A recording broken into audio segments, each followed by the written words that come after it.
Coronavirus, les camps de prisonniers ouïghours pourraient être contaminés dans le silence, s'inquiètent les familles. La diaspora ouïghour tente aujourd'hui d'alerter sur les risques d'une contagion massive par le nouveau coronavirus dans les camps du nord-ouest de la Chine, où des centaines de milliers de leurs compatriotes seraient détenus dans des conditions déplorables.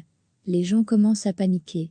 Nos familles sont là-bas, coincées entre les camps de concentration et le virus, on ne sait pas ce qu'ils deviennent, s'ils ont à manger, s'ils ont des masques, explique la sociologue française d'origine ouïghour Dilnur Rehan. Une pétition sur change.org et de multiples prises de position sur les réseaux sociaux en témoignent et appellent la communauté internationale à s'emparer de la question, à commencer par l'Organisation mondiale de la santé, OMS, WHO en anglais.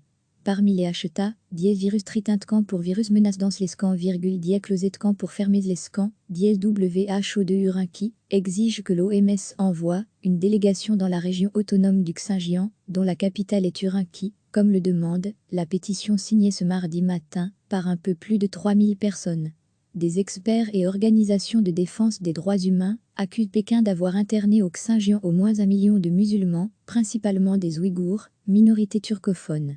La Chine réfute et affirme qu'il s'agit de centres de formation professionnelle visant à prévenir l'extrémisme et la radicalisation par l'enseignement du mandarin et de compétences professionnelles. Interrogé par l'AF sur les mesures de prévention éventuelles prises dans ces centres, le gouvernement du Xinjiang n'a pas répondu. Si la communauté internationale échoue à obtenir de la Chine des mesures adéquates pour empêcher l'épidémie dans la région, la nature de son réseau massif de camps de concentration et de travaux forcés ajoutera une toute autre dimension au génocide en cours des Ouïghours par la Chine, proclame la pétition, qui demande la libération de 3 millions de Ouïghours avant la propagation de l'épidémie aux camps de détention. Sinon les conséquences seront catastrophiques, étant donné les informations sur ces camps faisant état de surpeuplement, famine, travail forcé, abus sexuels et torture, poursuit-elle.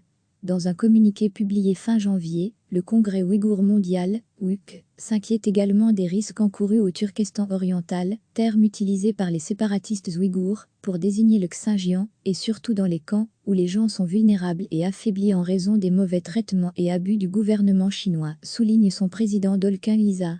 Cette opinion est partagée par des sinologues et des experts. L'immunologue français Norbert Gwald dit ainsi ignorer précisément dans quelles conditions vivent les Ouïghours et autres détenus des camps chinois.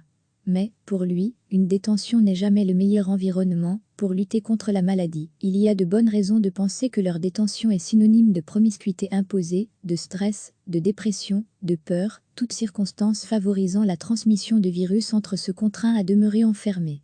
Et de toute façon, les conditions d'internement, aussi bonnes soient-elles, ne peuvent que retentir négativement sur le psychisme et, par là, altérer les facultés naturelles de défense aux micro-organismes et de lutte contre la maladie, souligne-t-il. Le coronavirus pourrait donner une toute autre dimension à la crise du Xinjiang, a abondé dans un tweet, après la confirmation du premier cas de coronavirus au Xinjiang, le sinologue Adrien Zan, auteur d'études ayant jeté la lumière sur les camps de détention.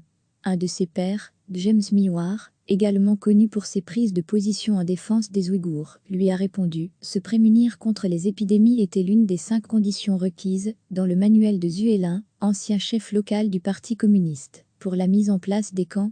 Mais l'exiguïté, le manque d'hygiène, le froid, les systèmes immunitaires déprimés, tout cela pourrait être un énorme désastre, estime-t-il, pressant la Chine d'ouvrir les portes des camps et baraques de travail forcés. » Selon l'agence officielle Chine Nouvelle, au total 55 patients contaminés par le nCoV 2019 avaient été recensés dans la région autonome lundi soir, sans aucun décès à déplorer. Chine Nouvelle précise qu'un premier groupe de 3 patients guéris, tous résidant au Xinjiang, a pu quitter l'hôpital mardi. En Chine, la minorité musulmane ouïghour est envoyée dans des camps de rééducation où ils sont endoctrinés. Recevez chaque matin l'essentiel de l'actualité.